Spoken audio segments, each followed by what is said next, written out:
এরপরে আল্লাহর সাথে বন্ধুত্বের জন্য, আল্লাহকে আপন করার জন্য ছোট ছোট কয়েকটা কথা বলবো। আমি লম্বা করবো না ভাইরা, 11টা বেজে গেলাম, 11টায় শেষ করে দেওয়া নিয়ে।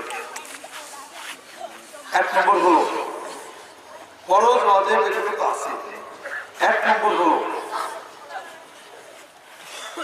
কোন মানুষের ক্ষতি করবে না। কথা বুঝতে পেরেছেন?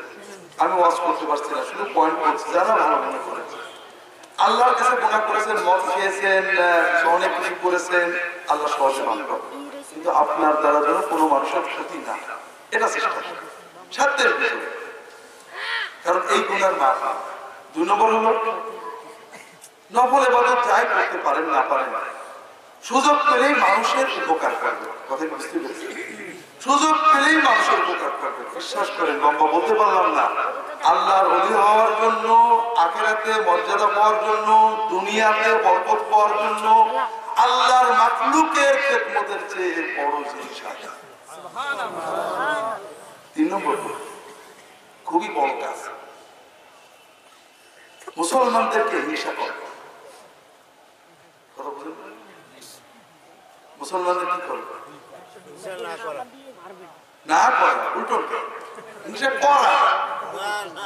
ভালো করে বোঝেন, মুসলমানে হিংসা করা কি ফরজ ইবাদত, নবীর সুন্নাত না?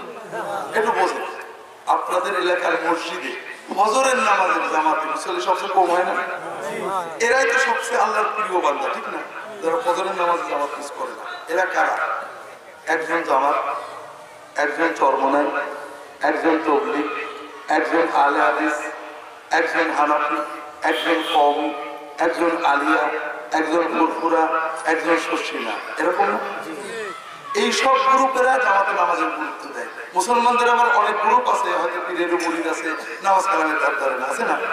জামাতে নামাজের ধার ধারে শরিয়াতের গুরুত্ব দেয় এই ধরনের মানুষ, চরমনাই, তবলিগ, জামাত, মনে করেন শশিনা, ফুরফুরা, আলে হাদিস, হানাফি, এরাই তো মনে করেন এইরকম 10 জন লোকে ফজরের নামাজ জামাত পড়ছে এক মসজিদে। সবার ভিতরে তো অনেক মহব্বত, প্রচন্ড মহব্বত। হানাফি আলে হাদিস প্রচন্ড মহব্বত, চরমনাই জামাত প্রচন্ড মহব্বত।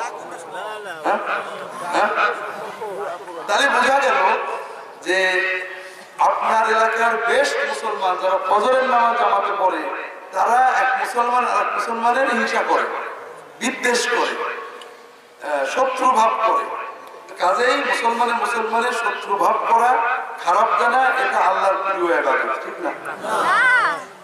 আল্লাহর ফরজ ইবাদত, নবীর সুন্নাত, মুস্তাহাব, কি খারাপ? তাহলে আমরা কেন বলি? কারণ ভাইরা, শয়তান মানুষদেরকে জাহান্নামে নেবে, শিরক দিয়ে নেবে, বেদাত দিয়ে নেবে, এবং আপনার ফেস ফুজুর, মদ, সিনেমা ইত্যাদি। আল্লাহ তাআলার কিছু জান্নাত পাগল বান্দা আছে, জান্নাতে যাওয়ার জন্য কোট করেছে। কোট করা বোঝেন না?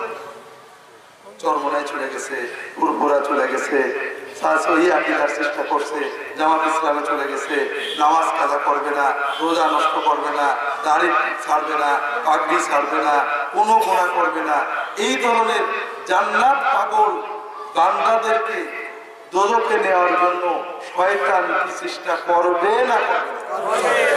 কি দিয়ে করবে? এটা তো কোনো গুনাহ করবে না, হিংসা দিয়ে। হ্যাঁ, হিংসার একটা বৈশিষ্ট্য আছে।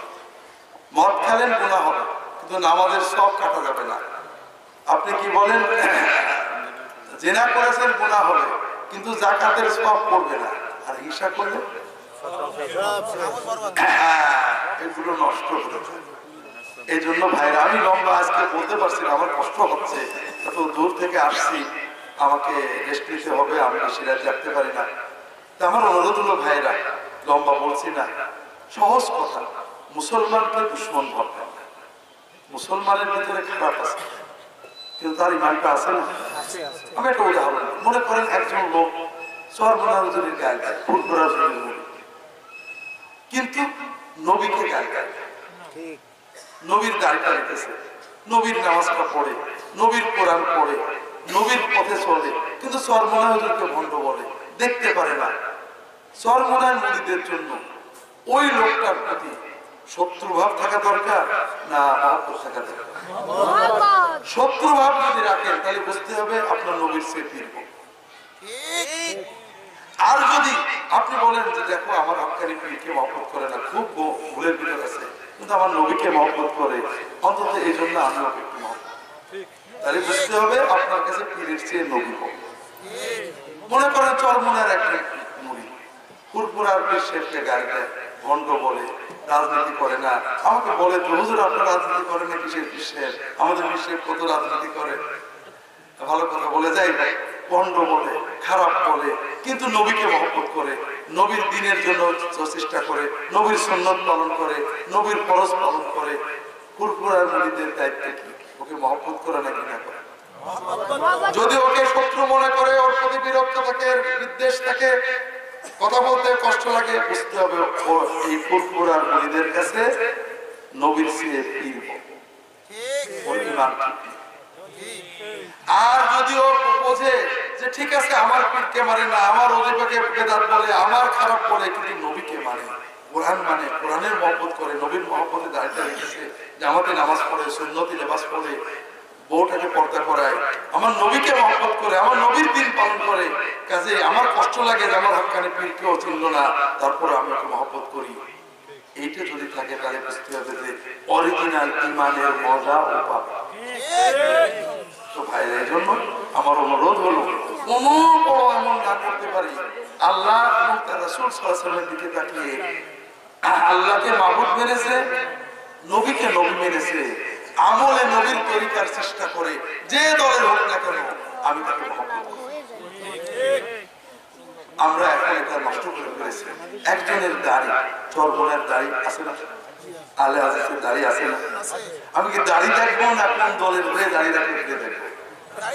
আমি দাড়ি দেখবো ভাইরা নবীর সুন্নত মতো আছে কিনা, কোন দলের হয়ে শিখেছে। অবিশ্বাস করেন দাড়িবিহীন পুরপুর আছে, দাড়িওয়ালা চরমোনায়, দাড়িওয়ালা আলে হাদিস আমার কাছে বেশি। এই জন্য ভাইরা আমাদের মহব্বতের মেয়ার মুহাম্মদ রাসূলুল্লাহ সাল্লাল্লাহু আলাইহি ওয়াসাল্লাম, আর কেউ না। ইমাম বুখারী লিখেছেন বাবু আলামাতুল হুব্বি ফিল্লাহ লিকাউলিহি তাআলা কুল ইন কুনতুম তুহিব্বুনাল্লাহা ফাত্তাবিউনি ইউহিব্বুকুমুল্লাহু ওয়া ইয়াগফির লাকুম যুনুবাকুম।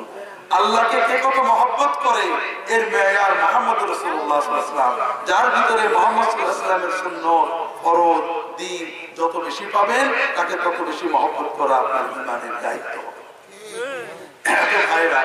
এটা হলো